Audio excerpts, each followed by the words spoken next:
Hey, horror fans, this is Vincent Disante, Hey, this is Tom Matthews. the director and writer of Never Hike Alone, and Tommy Jarvis in Friday the 13th, Part 6, Never Hike Alone. you are listening to the Don't Go Out There podcast. And you're listening to Don't Go Out There podcast. Take care.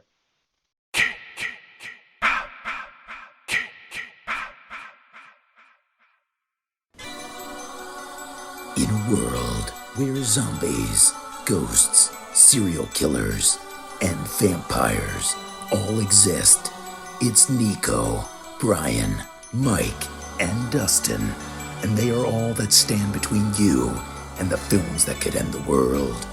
Welcome to the Don't Go Out There Horror Movie Podcast. Happy Friday the 13th. Don't go out there, friends. We're partnered up with the Roll Up Network. Every Friday the 13th or Halloween or the horror holidays, we always like to do some bonus content for you guys. We're super excited about the film reviews we got tonight. Former guest of the show, Vincent Disante. He's a writer and director of two very, very popular fan films, and they're both free on YouTube, so I highly recommend you go check them out. We're all going to be reviewing Never Hike Alone and Never Hike in the Snow tonight. What can we say? I think these movies, I'll start off with general thoughts. I think especially considering the budget, I think these movies are very, very good, honestly. Vinny outkicked his funding. I mean, he did a great job. And hot take, I know for this show, we've had some absolute horror legends on for interviews, but Vinny was probably my favorite interview we've had so far. Just listening to him speak and his knowledge and his thought process, I think Vinny is incredible. Blumhouse, New Line, whoever's listening, whenever you do, give Vinny $5 to $10 million and let him make a Friday the 13th movie. I think he'll do a great job, and I'm really looking forward to reviewing these movies. Few minor nitpicks with them that nothing major, but I know all of us would agree, and I'm not going to steal anyone's thunder, but if these were full movies, these would be one of the best ones in the franchise, honestly. Brian, you want to kick us off or some more general thoughts? Yeah, you brought up the interview with Vincent DeSanti. Look, I was on that interview. We discussed these films. And listen, if you haven't heard that interview, go listen to it now before you finish this episode. It's not long, but to say I was impressed, it was an understatement. I've said it off air, but not on air actually. But you can tell how absolutely brilliant he is, and just the thought he put into the choices he made in these movies was unbelievable. He's 100% someone I would agree with that I would want helming a big studio production of Friday here. Now, as far as these go, I love both of these, but the Ghost cut that combines the two, including this phenomenal intro voiceover by Tom Matthews, and it has a lot of additional footage, is probably my third or fourth favorite in the franchise. And I do put it in the franchise slot because it's better than most of them, especially if I got it at third or fourth. Now, the end of Alone to me is the weakest part, but Snow is absolutely amazing to me. This is everything I've ever wanted in a Friday film.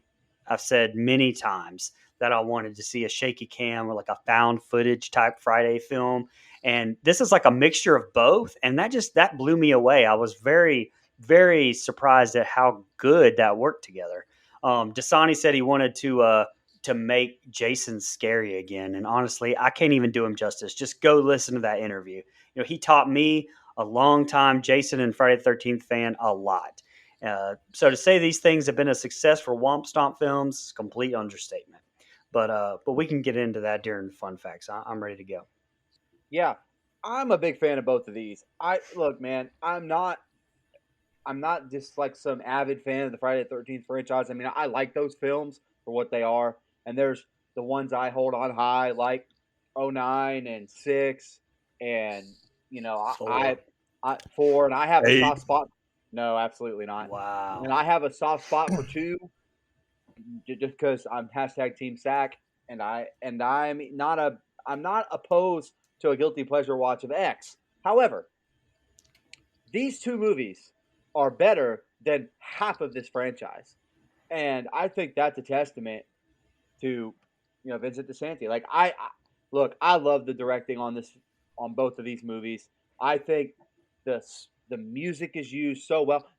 Look, surprise Halloween guy here, but this music in Alone is almost used like Halloween uses its score in '78. Like it is kind of a character in and of itself. Not necessarily the score, but the music itself, just all the different sounds and stuff. I love the sounds in Alone, and I love the visuals of both of these films. Having a Friday the 13th film in the snow is badass. It's awesome. It's a, the blood against the white snow is a visual that I'm a really, really big fan of.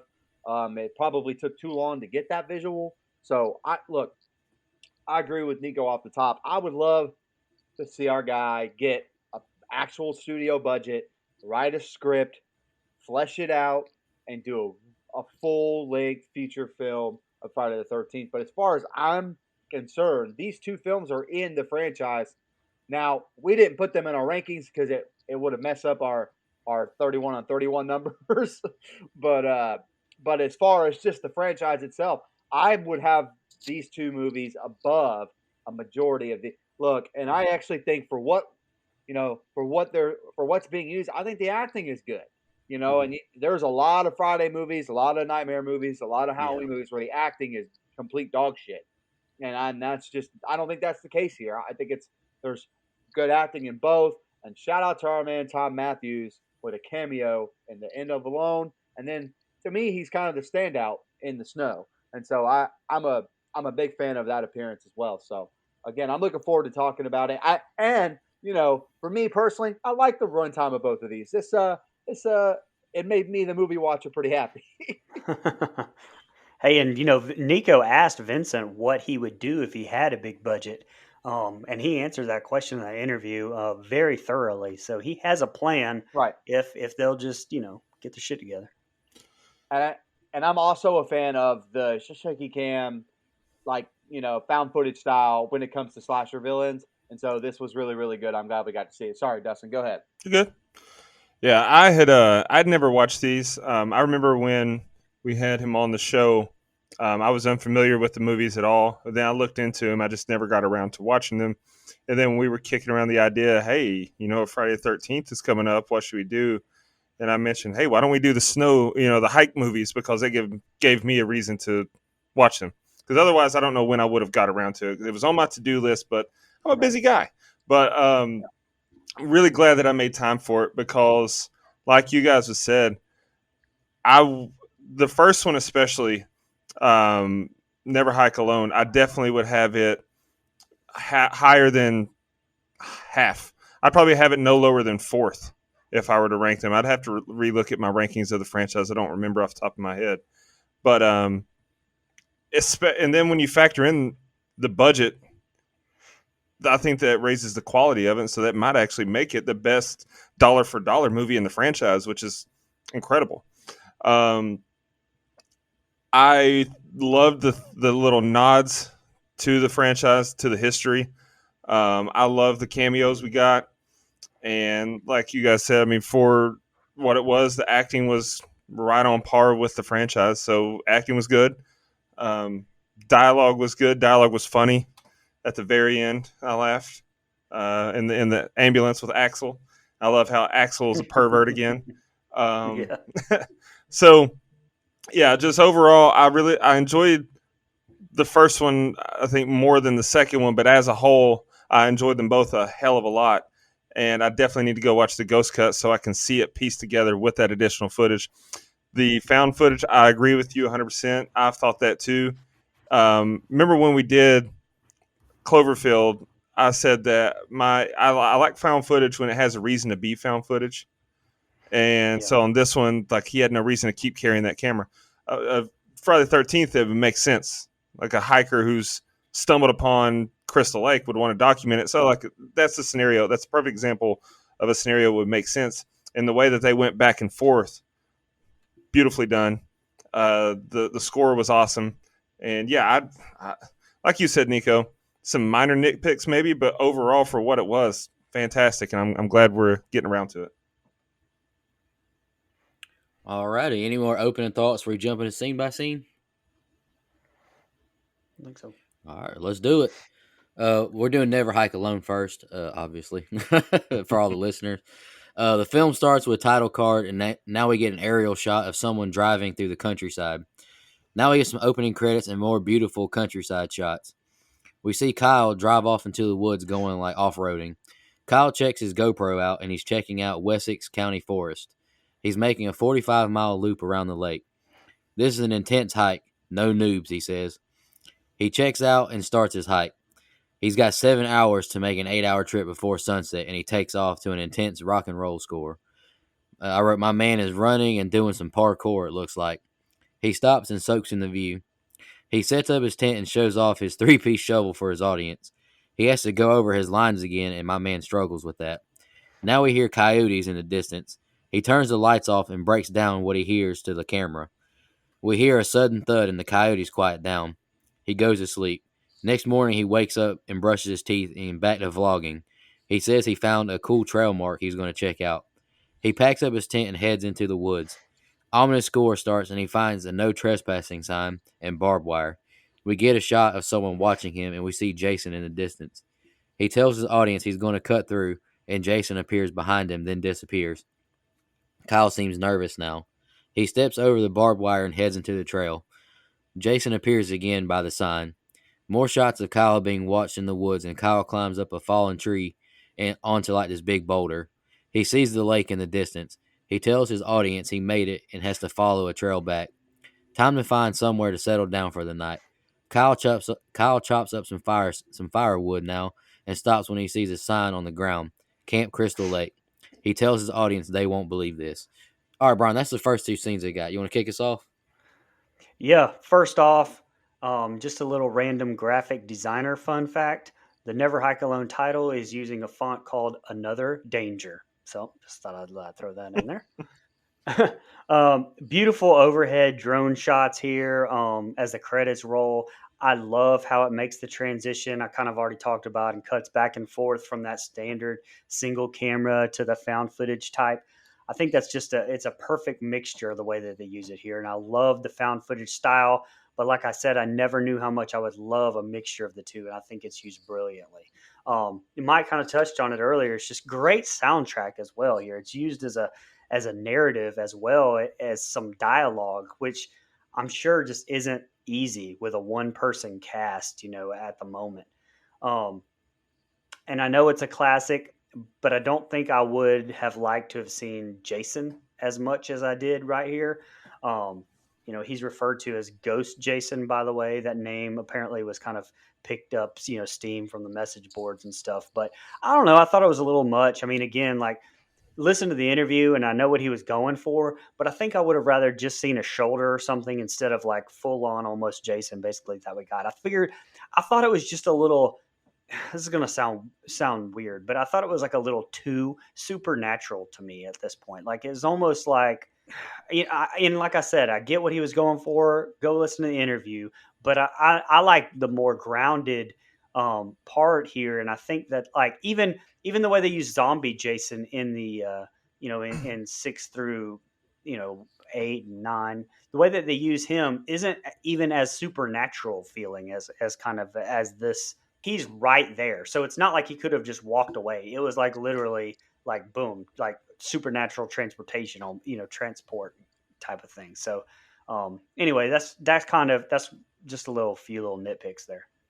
Yeah. Look, I love all these overhead views. I know we kind of complained about them when it came to The Shining, but these didn't last, 9 years. So but I actually like the Kubrick ones too. But anyway, I love these overhead views. I think they're beautiful. So it kind of sets the scene. And again, you mentioned it, man. Having basically a one person cast outside of Jason Voorhees, who we don't get in the movie until a little bit later, and so I sometimes like those kind of movies a lot. Like I'm a big fan of Castaway when it's Tom Hanks in a volleyball. I'm a big fan of I Am Legend when it's Will Smith and a dog. Like I'm a fan of someone that can pull that off, and I think the actor who plays Kyle does a pretty good job. I mean, I believe his character. I also love the going back and forth between the GoPro or whatever they were going for there, the GoPro and the actual, single cam. I think the back and forth switch is really, really good. It's believable. I like a lot of that. And again, this guy screams, "I hike in the mountains." So like this is a very believable hiking vlogger. And so that makes me invest in the character. And I think, for what he was given and I'm sure his lack of some experience in acting, like for all of that being said, I think he does a great job here, and I'm invested in this character. And One Mike, real quick, you brought up, I Am Legend and Castaway and those type of movies. And obviously you have to be a heavy hitter to carry a movie like that by yourself. And I just think I don't think I wrote it down anywhere, but I just thought it was brilliant writing to like, okay, you need some dialogue here, or else you're just showing this guy going through the woods and doing different shit. Right. So I thought making him a blogger and then making him talk to you, the audience, but basically his YouTube channel, like gives you that dialogue, gives you that exposition. And I thought that was brilliant writing.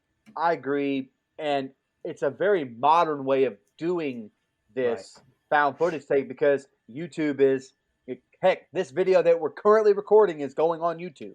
Like, so we're talking to you out there. And Mike had to keep his shirt on. We're actually filming video this time. Look, I'm wearing clothes. You guys should be lucky, okay? But no, I like that modern take. I think it's very different. It's unique. It's fresh. Now, found footage is not unique and fresh.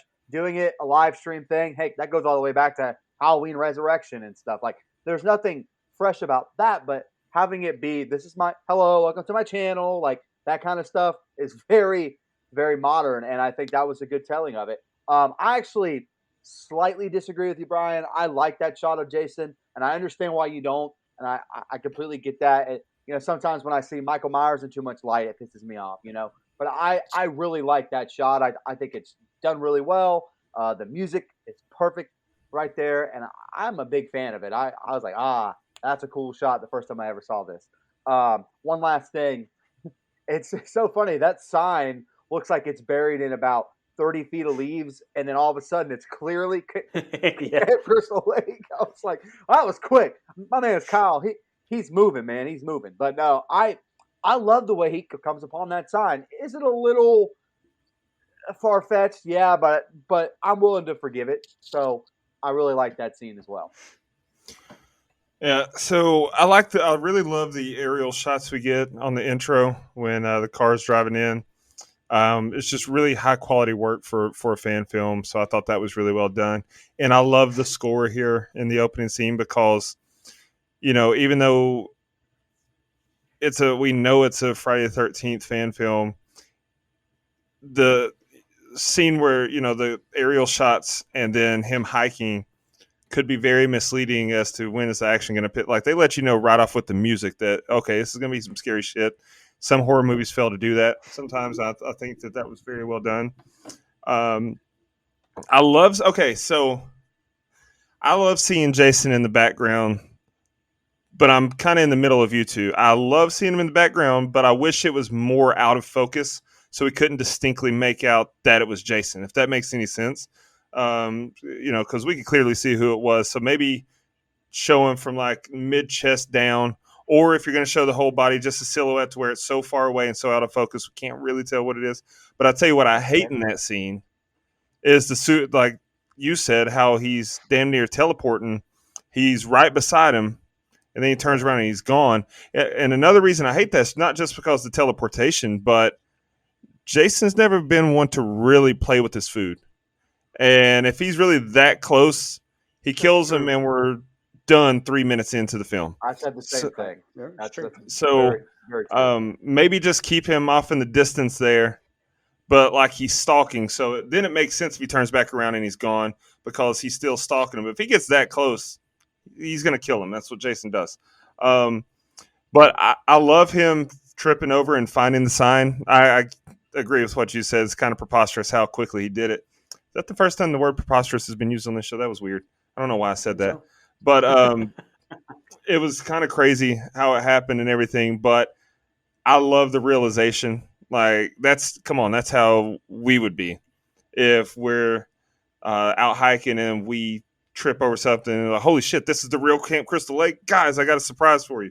That's how we would be. But you're right, Brian, Mike. This guy definitely looks like he shits pure granola. But anyway, like he is. This guy. This guy hangs out in the hiking section of Dick's Sporting Goods, and Hey, brother. he's nothing but Cliff Bars. Hey, brother. The last 6-7 months I've been to Asheville quite a few times. This man would fit in very well. Yes. That's North Carolina, by the way, for you people outside of the States. Amen. So, but anyway, great set of scenes here. I'm all the way in. I'd heard the high praise. I knew that it was a well-received movie, entry into the franchise, unofficial entry in the franchise. But I'm a skeptic. You guys know how harsh I am on rating movies sometimes. This one really did a great job of hook, line, and sinker. I'm in. That's a fishing reference, Nico. That's for you, Bao. But yeah, that's for you. I really like the intro, the first couple scenes or scene, however you want to break it down, and I'm all in. Nice, I like that. Hook, line, and sinker. All right, Kyle finds a cabin and looks for more and more. He finds another cabin and walks inside, and I wrote it's a dump. He looks around and finds a chest. He opens and he finds a Playboy that he keeps as he looks around more. He finds some showers with blood all inside them. He now hears a loud thud. He picks up his magazine and heads deeper into the cabin. He finds another room, what looks like a big game room for the campers. He finds the iconic Camp Crystal Lake sign on the wall. He pokes up the fireplace and finds like a coyote head, which he takes outside and tosses. He sees a tag hanging. He stares and then walks away. He goes back inside and starts up the fireplace. He tells the camera of the stories his brother told him. He now tells of the story of Jason Voorhees and his mother killing almost everyone. Jason was still on the lake and came back to seek revenge. He thinks that's how the story goes, and it scared the shit out of him. He said it sucks no one gets to experience this place because of a ghost story. He goes outside and does some more vlogging. He says he might be the first to check this place out in over 30 years. He goes in another cabin and sees another ribbon that marks the crime scenes. He finds a super gross dirty bed and moves to another room. He bangs into some pots and pans, says this is where Pamela served all the kids. We hear thudding noises, and he heads up the stairs with his knife ready. He gets to the top and finds a door clunking over and over. It's a door to nowhere. Then he explains that it was a door they used to use to move heavy stuff to the second floor. That was fun, he says, and goes exploring some more. He gets into a room and says, I think someone's living here. He finds a card of a birthday prayer. We see someone approach him. He covers his nose when he smells something bad. He finds Pamela's head. He backs into like this hung sheet and is grabbed. Kyle jumps out the second story door. Jason grabs an axe and almost hits him like in his crotch area. Kyle fights Jason now to not much success. Jason tosses the axe at Kyle and misses, and Kyle takes off running. Jason goes back inside and gets his machete. Jason chases after Kyle now. Jason is power walking his ass off. Kyle trips over the no trespassing sign and realizes he's really hurt his leg. Kyle begins to crawl when he hears Jason approach. He hides behind a tree, knife in hand. Jason sees his headband and grabs Kyle by the ankle.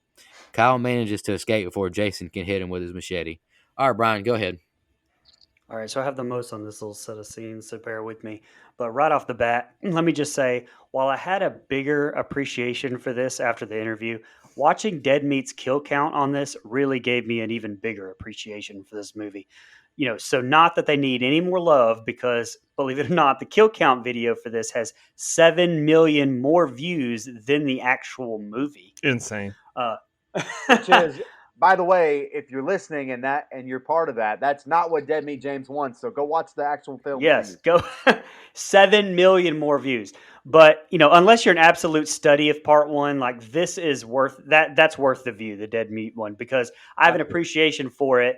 But my love for part one has only grown as I've gotten older. So the references in this fan film that they pull, like the first one with the forensic police tags, I think it's beautifully shown, interwoven with the actual kills, from the first Friday in the movie. So it's definitely worth a view there. I mean, you can add that to the astronomical amount of views, but seriously, it's worth it. I almost wish they would have done like those same like flashbacks and had it like interwoven with footage from the actual movie in this. but maybe it was a copyright thing. I don't know. But plus, Dead Meat James cracked my ass up with the Billy Madison Nudie Magazine Day reference when Kyle finds a Playboy here. And can I just say to like the set design, absolutely beautiful. Vincent talks pretty in depth about that.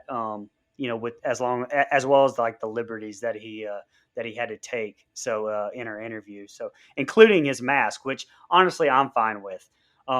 Which by the way, a little deep dive, that Playboy's from July 1980 with centerfold Terry Peterson, printed the same year as the original film. So just a little tidbit there. Mike brought it up earlier. Actor What month Drew did you Lady, say? I'm sorry. It just said printed the same year as the original Okay. film. That's I didn't know if you knew what month it came out because the calendar was on July, I think. So anyway. Interesting. Brian, before you keep going, how did you not say that was a beautiful tidbit? Never mind. For I'm not a savage. Because that's preposterous. For research purposes, Brian, would you repeat the name, please? All right. So anyway, actor Drew Lady, I think, did a good job. I think with telling the Jason story, making it seem real, like he was, actually talking to an audience on YouTube. I kind of brought it up a little bit earlier, but I thought it was brilliant writing because, like, any acting issues that you may have with him, because he's maybe not as seasoned as an actor as you maybe have liked, you can just explain it away, saying, "Oh, well, he was playing it up for his YouTube audience." But I wonder if I would have liked it more to have him actually going out to like explore the camp on purpose, because of the murders, and like had him be like a ghost hunter type YouTuber or something instead. I don't know. Would be a better explanation for him, remembering all this stuff and the details from the crimes and the story, maybe. Then you could have had him be the one to tell you like what this crime scene thing was for and things like that. So, and that's kind of like, hey, you got to be a pretty diehard fan to know what each crime scene, was represented by in the first film. So, again, I thought it was great tension, use of music, the build up throughout the house in the dark with a little light. That made it a little bit hard to see the bloodstains, that I wanted to show you from Kevin Bacon's death in the first one. But as far as the Jason attack, it's pretty well done. I'm not sure I liked him escaping that ankle lock being gone, and then like being gone. Like it's Kyle basically teleporting here, but I'm not really sure how that really made sense, to be honest. But that's all I have. Yeah, this is my favorite set of scenes in the film. I like him coming up on the cabin. I think this looks pretty true to the exact cabins from the very first one. I mean, it's I think obviously some things had to be a little different, but I do think this looks like it could be right out of 1980 Camp Crystal Lake, and I think it's done really well. I like the Kyle's kind of our filter to get to know the backstory of that place. And I think that if you never watched the Friday movie and you just happen to stumble upon this movie, you have a pretty good idea of what the backstory here is. And I think that they kind of, is it super logical? Brian kind of touched on this. Is it super logical that this guy that goes hiking finds this camp and he knows all the stories? That's a maybe. But I don't mind it. It's not something that takes away from the film to me. And so it works. I like all the scenes in the main cabin. I like the Camp Crystal Lake flag being there. Still in perfectly good condition. I think it's really cool. Him kind of telling the story that no one will get to experience this place because of some ghost stories. So right there, it's very horror movie trope, and I'm okay with it.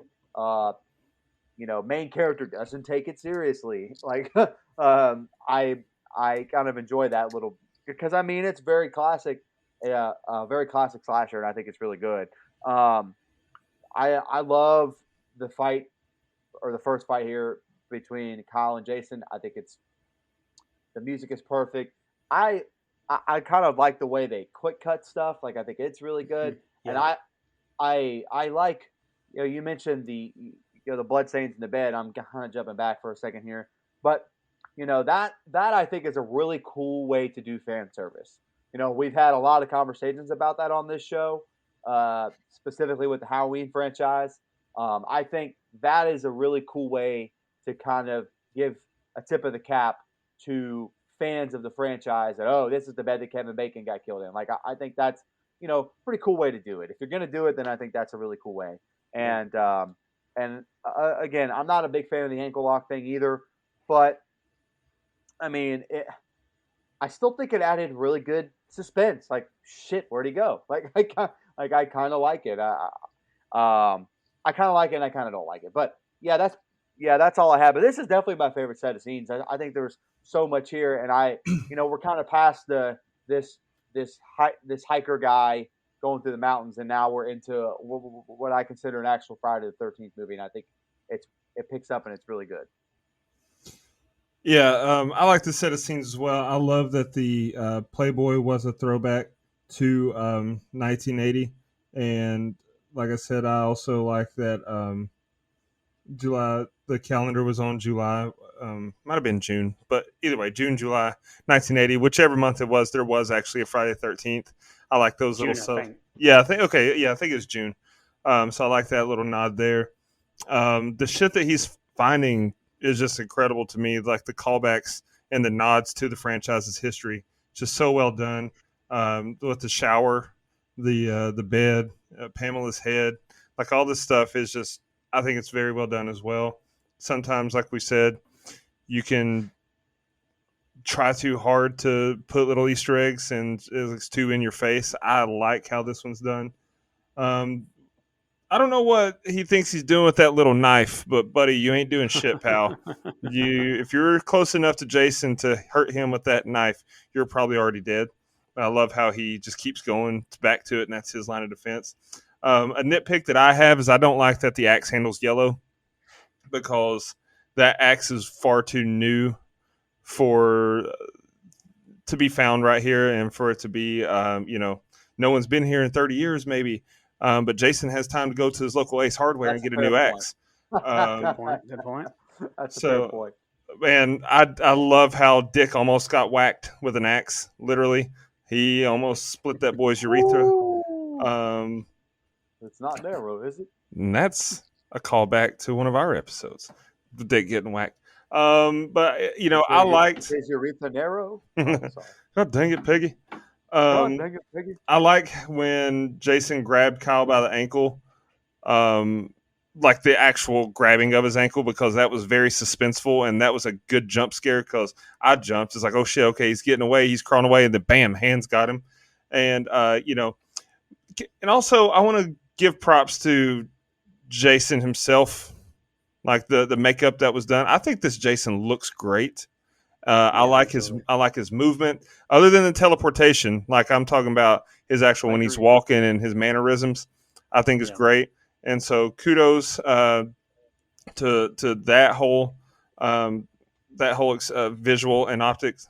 And yeah, I mean, this is a great set of scenes. I'm not going to beat it to death, like you guys have already touched on everything else that I had. So just really good set of scenes.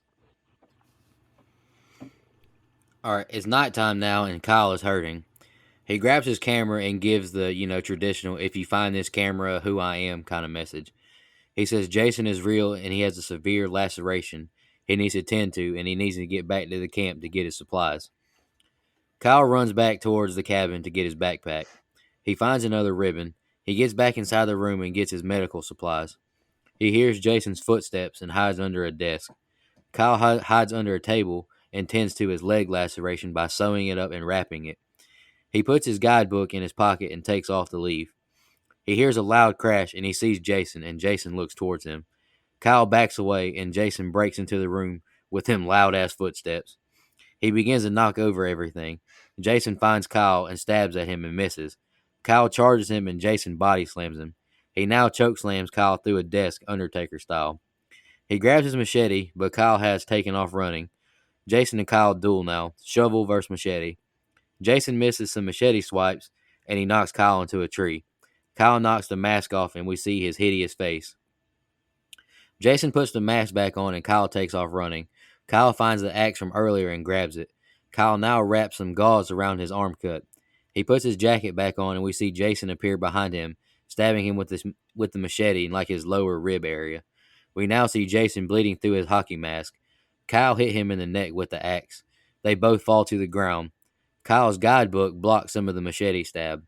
He sees his rib wound and now grabs his backpack and hobbles away. He stops and sees Jason remove the axe from his neck. "Fuck this," he says, and takes off running. Jason sits back up. Kyle runs away. Next morning, Kyle finds water and washes his face. He hears a log break in the woods and finds another ribbon. We now see Jason jump from the lake, and he grabs Kyle's head and crushes it, but it was just a dream. Kyle's in the back of an ambulance. The paramedics comfort him, and like Friday the 13th tradition, guys named Axel are being perverts. Denny checks on him, and he sees Jason in the ambulance and begins to panic, and Axel is being useless. We now get flashing red lights, and this is a nitpick of mine, but I hated the bit of sound that goes along with it. We see Kyle outside now in his stretcher, about to be stabbed by Jason, but it's actually the EMT giving him like an IV. Kyle says he's still out there. Back doors fly open, and bam, it's Tommy Jarvis. The EMTs tell Tommy everything is okay. Axel tells him he needs a few minutes to clean up Kyle's wound. He says make it quick. Tommy looks into the woods and gets in the front seat. Denny says she thinks someone else might be in the forest. She's never seen anyone that scared before. Tommy radios into dispatch, and Tommy now sees Jason approach him. Axel jumps out the back to help Tommy. Axel limps back to the back of the ambulance with blood coming out of his mouth from an axe attack.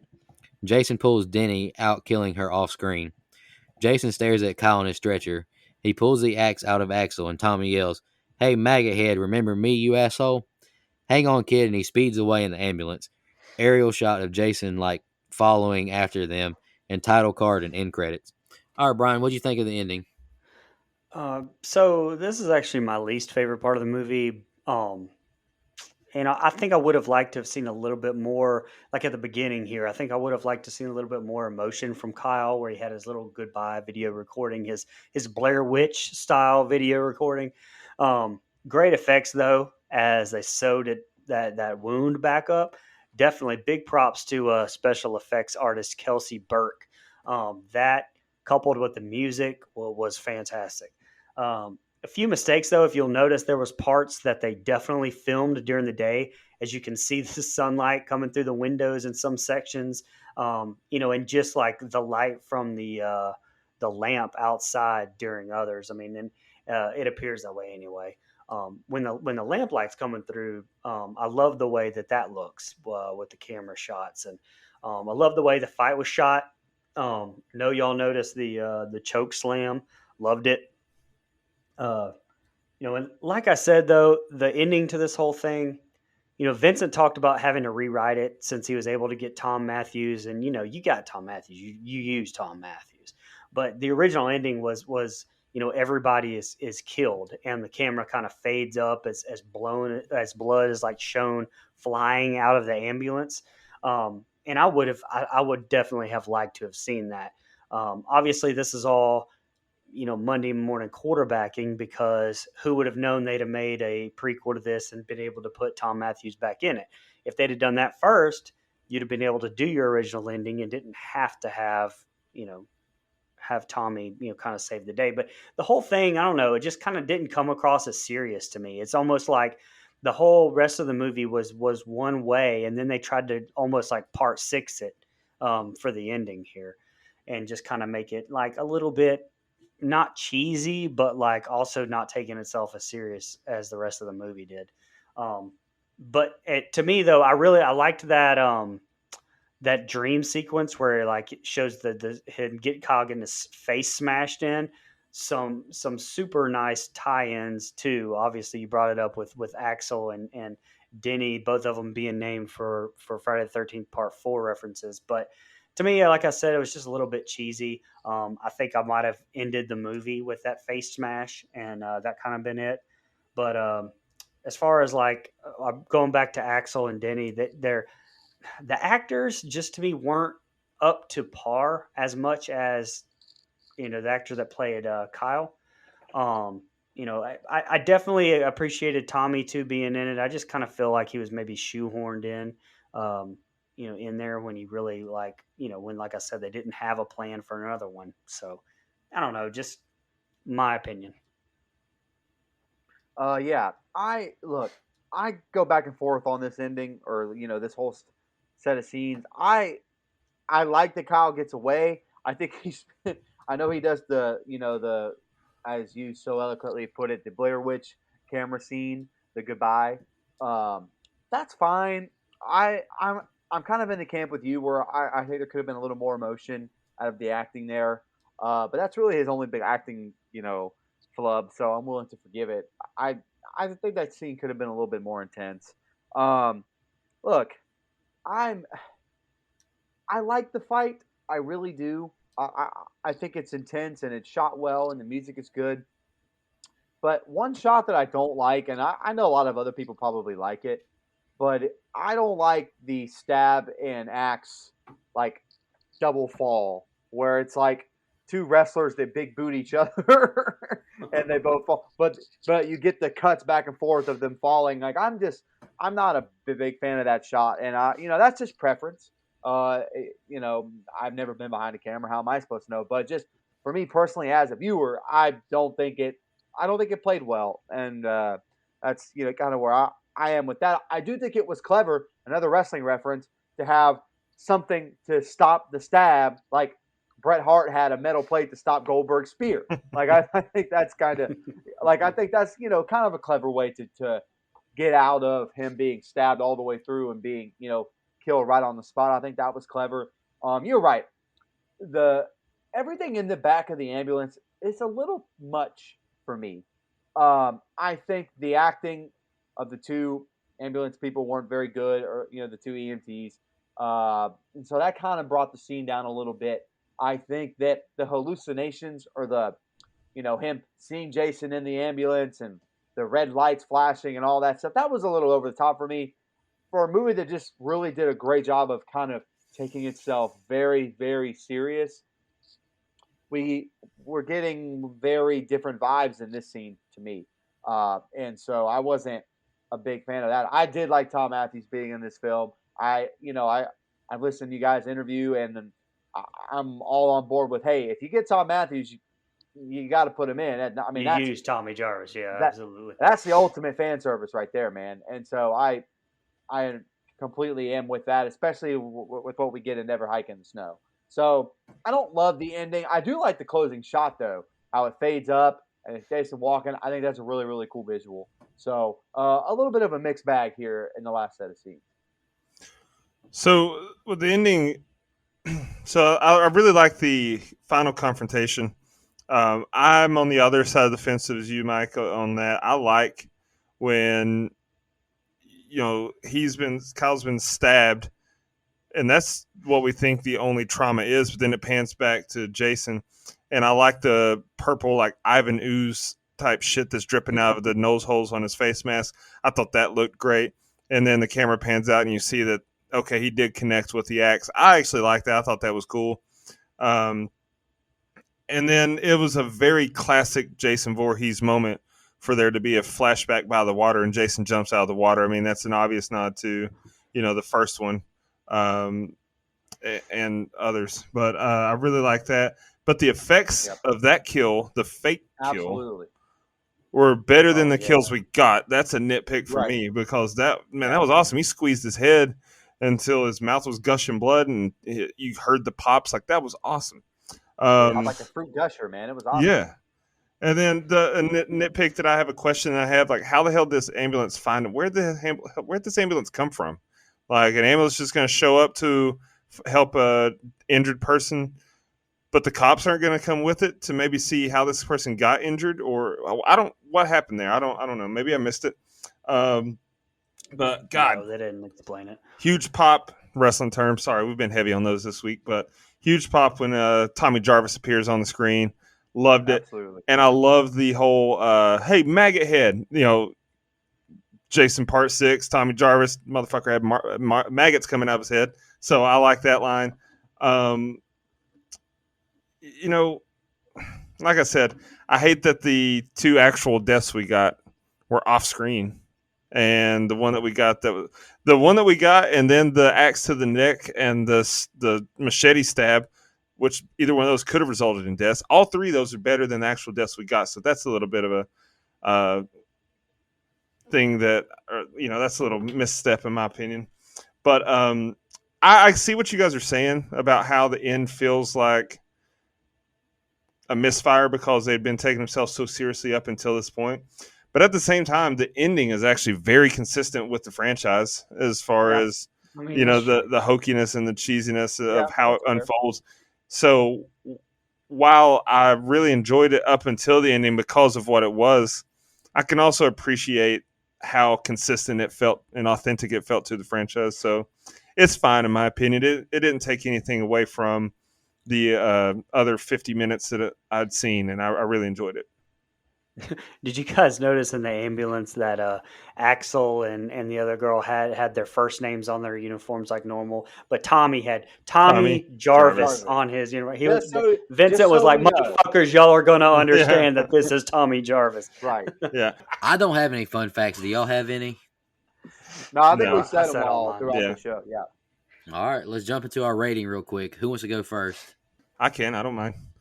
Like I told you guys, I really enjoyed this. I wish I'd watched it sooner because this is a short film that I'm gonna rewatch again a lot, just because it's such a quick and easy watch, and it's fun. Really, really well done. Impressed the hell out of me, especially considering the budget or lack thereof that they had. If this were an official installment, it would be very high on my rankings. If it were a full-length film, it would be very high on my rank, even higher. But overall, I gave this one an 8.5. Yeah, so really quick, enjoyed it a lot. I think it's a really, really good installment in the Friday franchise, whether it's official or not. I think it's quick. It's a lot of fun. It checks all the boxes I want from a Friday the 13th movie. I mean, it really does. And it adds a modern take with the, first-person view, speaking to a YouTube audience. I like all that. I think it's really good. Shots are good. The gore that we do get is pretty good. And so, again, there's just so much to like here with the budget they had and the direction. I think it's awesome. So I gave it an 8. All right, I just wrote a little summary. I think the film is exceptional with a budget of less than $19,000. That just makes it more impressive to me. I think Vinny is brilliant, as my name in Zencastr is Vinny Disante Stan. I think he deserves a chance at taking on a Friday the 13th film one day. Great. Whenever they finally get these rights figured out. Not only did he write and direct well, I think he portrayed Jason well. And I thought the film was shot and acted well. I mean, besides the EMTs maybe. Seeing Tommy return was awesome. I agree with you, Mike. I think you said it. I didn't love the double dream sequence at the end personally. Yeah. And a few other nitpicks I had was like when Jason pulled the axe out of the dirt, you get that classic knife sword unsheathing. It's like an axe isn't going to make that noise coming out of dirt. And some of the score I didn't really like at certain times. But I wrote great fan film and film in general. I gave it 8 out of 10 as well. So I'm going to be a little bit weirder with this because I don't know. Am I the only one that's seen the ghost cut out of you three? I think so. I haven't watched it yet.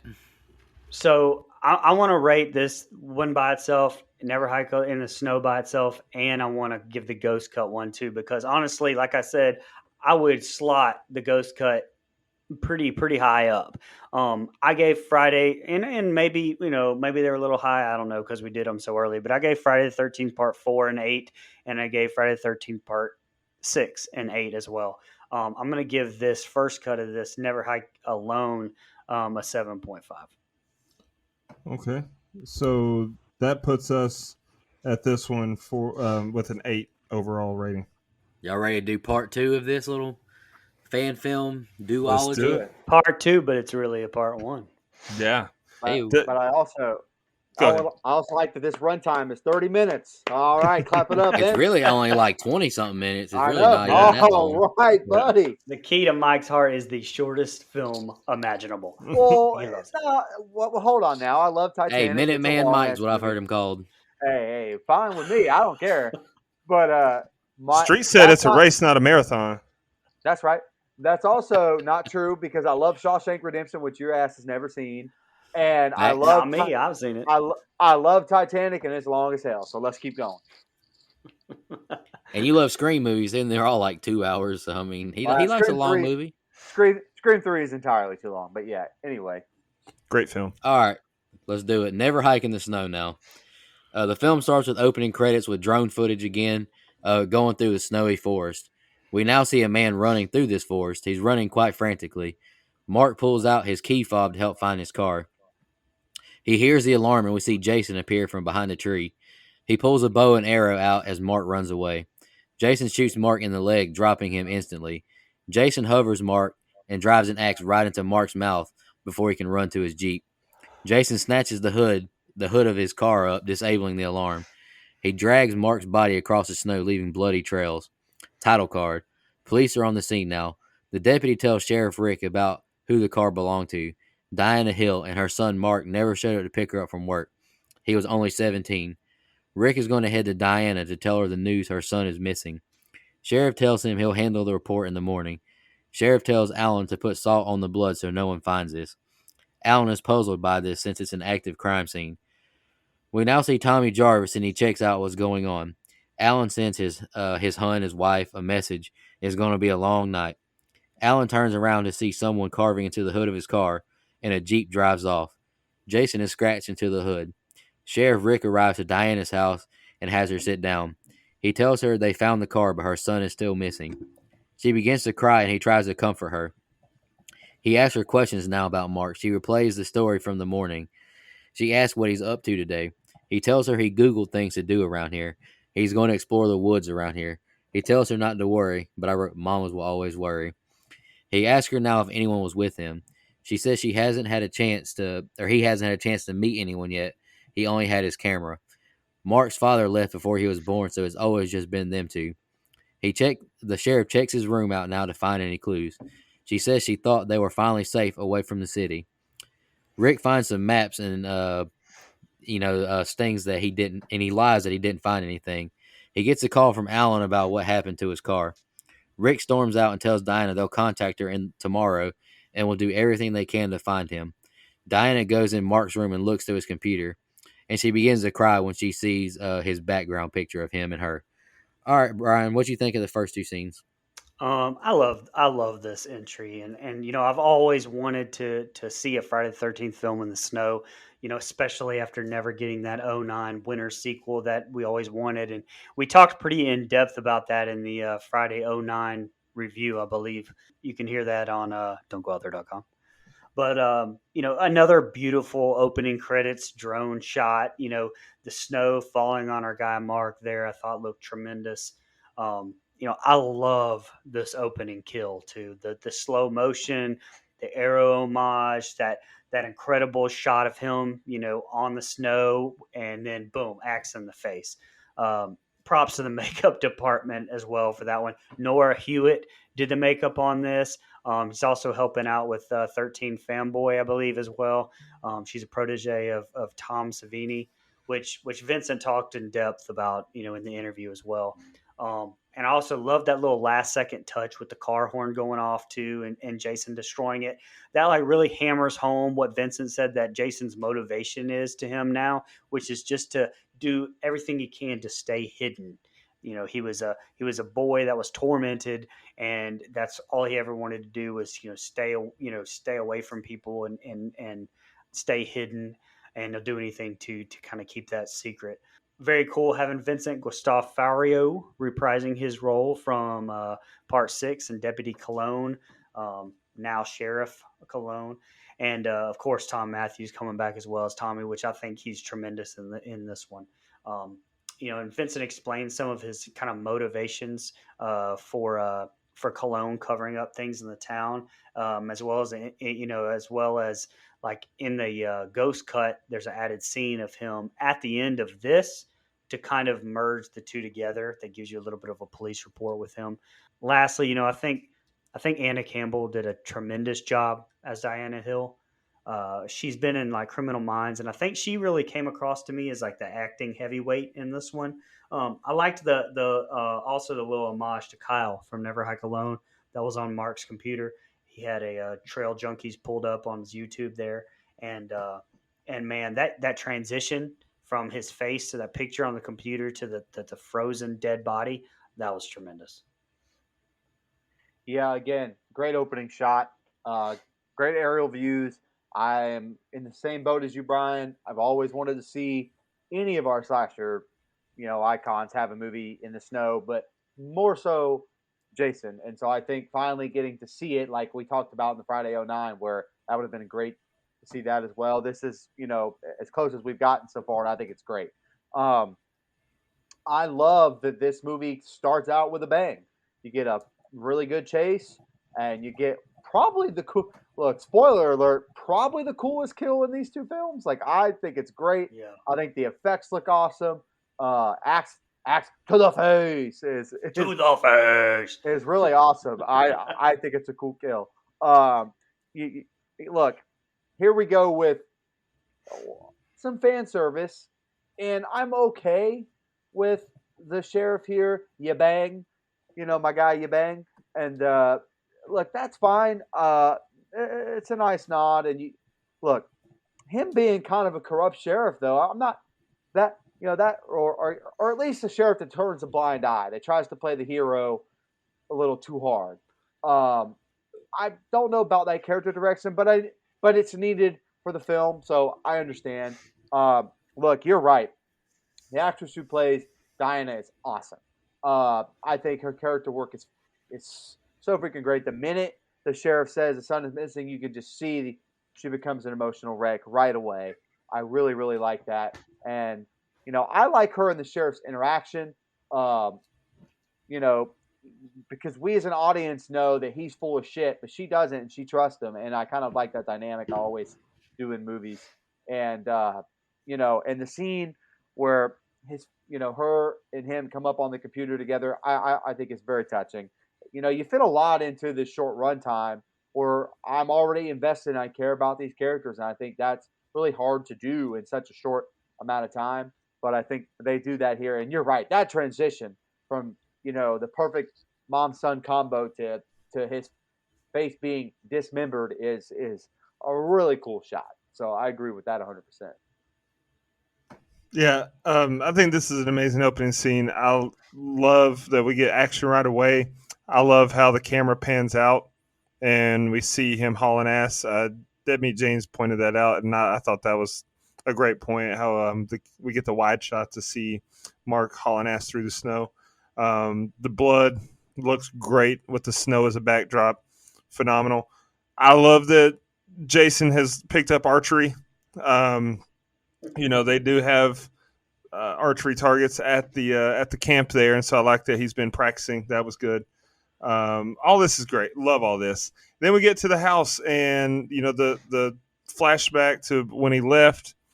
I think that was some good acting there. I love the mother-son dynamic. You could tell that you could pick up right away that they're really all each other has. He's wanting to get out and explore, and she's an overprotective mother, but she's relying on him to pick her up from the hospital. I like that dynamic they have there. And I love that we get Tommy early and often. The last one we had to wait 45 minutes before we saw him. And this one we get him early. I love that. And yeah, the mom's upset mother acting was phenomenal. Like just the emotion that she was able to convey was top notch. Sheriff lying to her though and saying I didn't find anything. Like what's the point? Well, you're a fucking sheriff. Her son's missing, you piece of shit. But anyway, all in all, like he talks about his thought process, I think, behind that, which again, it works for the story, like Mike said, but his thought process was basically that he is hiding everything that he can that has to do anything to do with Jason, because he feels like that it's going to do nothing but hurt the Camp Crystal Lake and the town. So that's what he's doing. He basically knows about it, but doesn't want to admit it and does nothing but cover it up. That was his motivation, supposedly. Right, but then the flip side of that is he should have already known that that's where it was, because he knows that they found the car. I agree. And What are you planning on never telling the mom where you found the car? Because she's gonna want to know, where did you find my damn car? So it just, I don't know. It seemed a little bit forced. Didn't feel believable in that regard, but you can't take away from it because it's still solid, and suspend your disbelief to appreciate it for what it is. All right, here's the second half of the short film. We see Mark's corpse now in the cabin. Jason drops his backpack and camera on the ground. Flashback to Mark taking pictures of the cabins and scenery. Mark zooms in on his picture and he sees like an outline of a hockey mask. We see where Jason charges out at Mark. Jason crushes the camera and we see his mother's head and shrine. His mother appears now and calls for him. Come with me, with extended arms. He bows before his mom as she removes his mask. And I just wrote, ugly ass dude. She calls him handsome, though, and says she missed him and hugs him.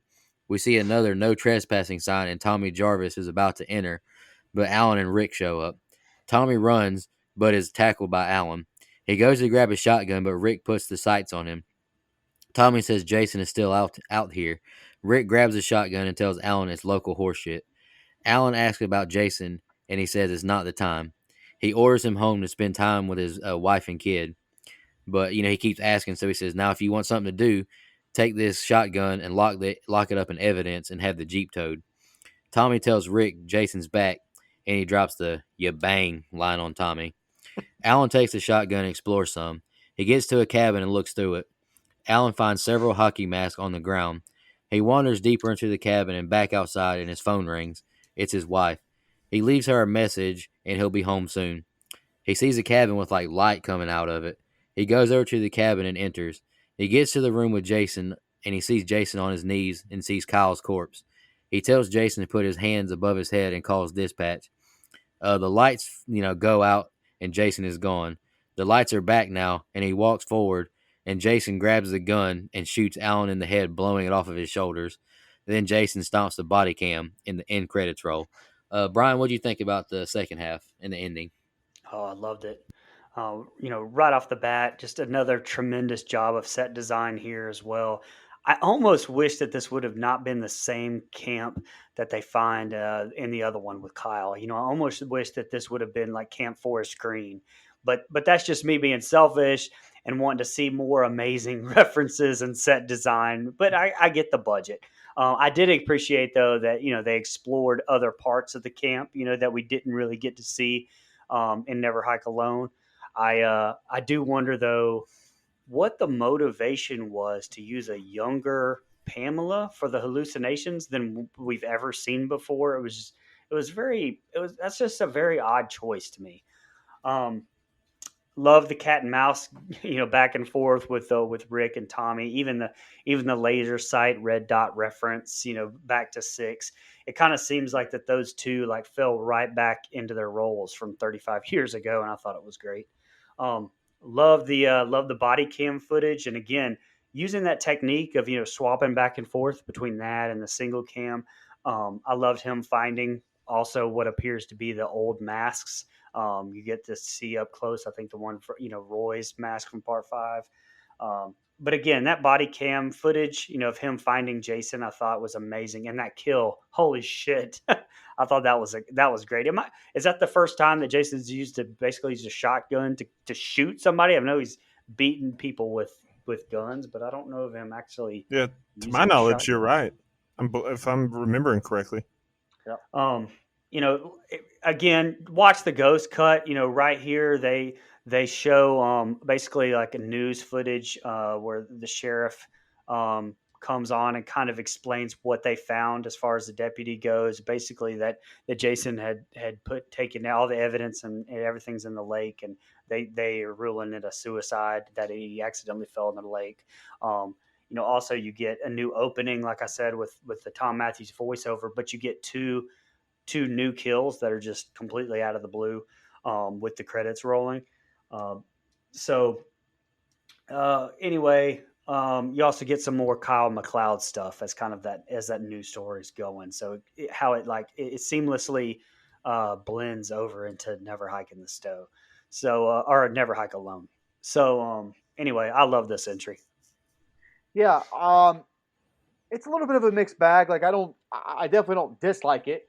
You know, I'm invested in this character, Mark, and he's already dead, and so the sheriff dynamic is a little strange for me, especially with the deputy. He's kind of playing the bad cop, like we kind of talked about in the last set of scenes where he's trying to. I understand his motivation is to try to like not let this legend thing, haunt the town. He doesn't want to, I understand what he's going for there. For me, it's just kind of a weird dynamic with him and Tommy and the deputy, and there's just kind of a lot going on there. I would have liked to see more of the Mark character than this, in my opinion, just as a preference. Yeah. But you're right about the young Pamela. While I'm gonna say young Pamela, call me sometime. but I look, it's kind of weird. That's probably the least like as far as young Pamelas or flashback Pamelas that we've gotten. That's the one that looks the least like Betsy Palmer I've ever seen. Yeah. So that was kind of out there, but it's not a total mark against the film or anything. It just that stood out for sure.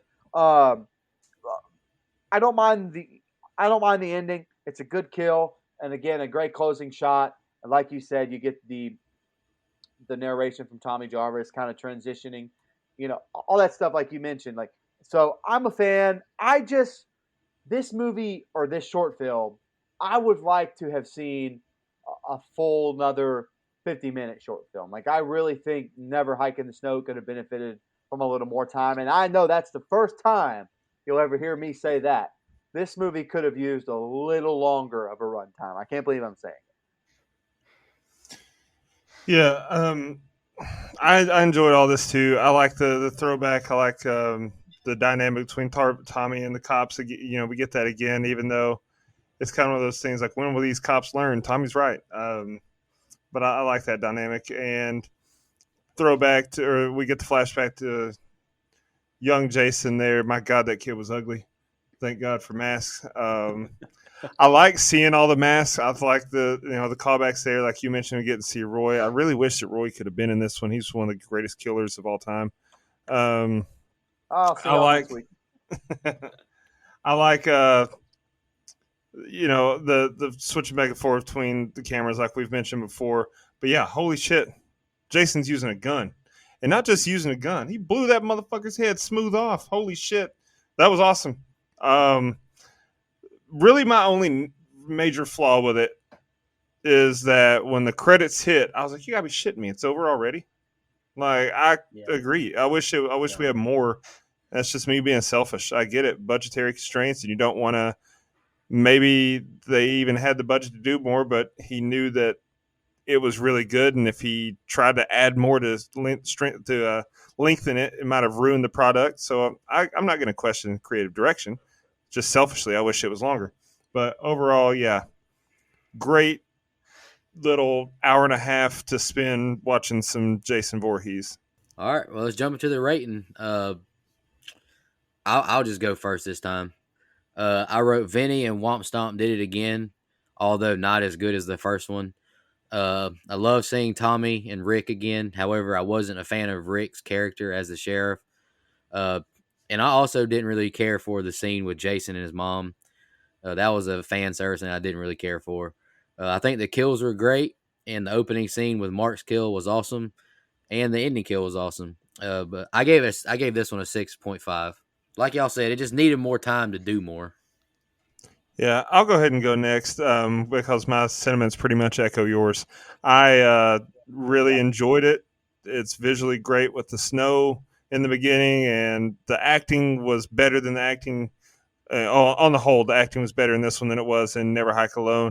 It's just I'm really disappointed in the runtime, so otherwise it would have been higher. I like this one too, just not as much as Never Hike Alone, so I gave it a 7. Yeah, I'll go really quick.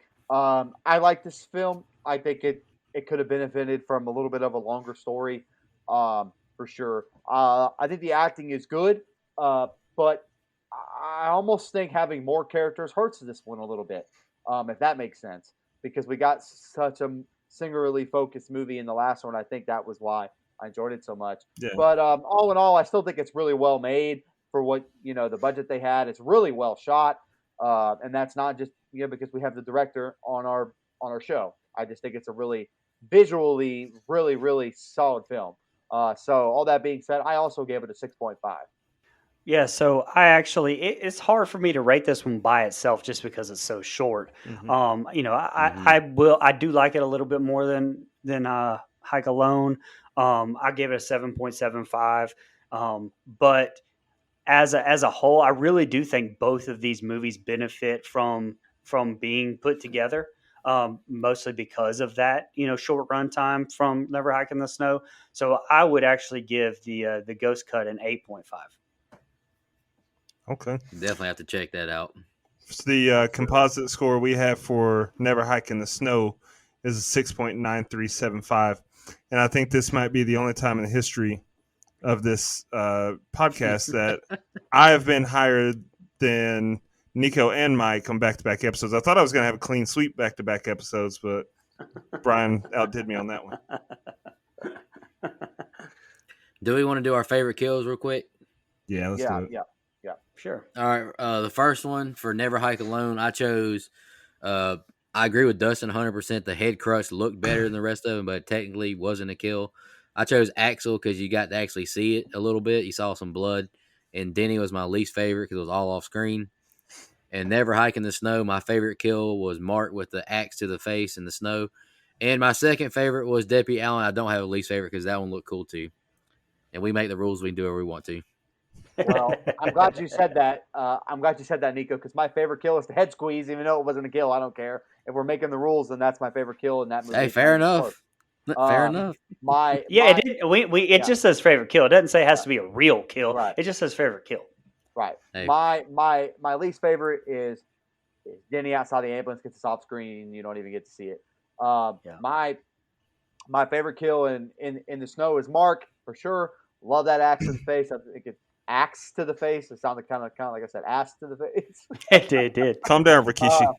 I did it for the Rock. I like that kill a lot, and I don't have a least favorite kill either. I think the shot to Allen is cool, man. It's a really cool visual, so I'm a big fan of it as well. Yeah, so I did my favorite kill and least favorite kill a little bit different. I just picked one from both movies, and to favorite kill from both and least favorite because it's kind of self-explanatory which one's the best, and two are off screen. So my favorite kill was Mark because of the axe to the face. Now, don't get me wrong, the shotgun blast to the head was awesome, but I think the effects of when you see the axe is in his mouth and he's on the ground, and then you get the blood on the snow, and then the camera pans out, and you see that his jaw is like detached because of the axe in his mouth. I thought all that was great. Even the fake tongue that they used, I just think that all that was fantastic. My least favorite was Demi because it was completely off screen. Yeah, I don't really have any. I did mine exactly like Dustin did, and I have those exact picks. Although it was very close between that and the head squeeze for my favorite of the two. And you know what? Even just talking about it right now and going back to it, it's real. Those things are neck and neck. I love both of those kills, and my least favorite was Denny as well. My only issue with that head squeeze kill is Jason jumps out of the lake and crushes his head, but he's like right by the bank. There's no way it's deep enough right there for him to just spring up like that. Hey, you ever seen an alligator jump out of the water? I have. I'm from Florida. Yeah, but they're flat. It's not the same thing though. Jason isn't an alligator, but fair enough. Fair enough. He's probably ornery. He's probably also ornery because he's got all those teeth and no toothbrush. Probably so. I agree with that. I mean, I've seen him without his mask on. He's pretty terrible looking. Yeah. I had a great time reviewing these two movies. Really fucking ugly. Just want to say happy Friday the 13th to the fans again. Really enjoyed reviewing these two movies. Like Brian mentioned earlier, the kill count has more views than the actual movie. That's kind of a shame. Go watch both Never Hike movies and listen to our interview. I mean, even listen to Vinny talk. I don't care if you listen to other people's shows too. Vinny, he's awesome. Thoroughly enjoyed having him on our show. I And think Tom honestly, Matthews, too.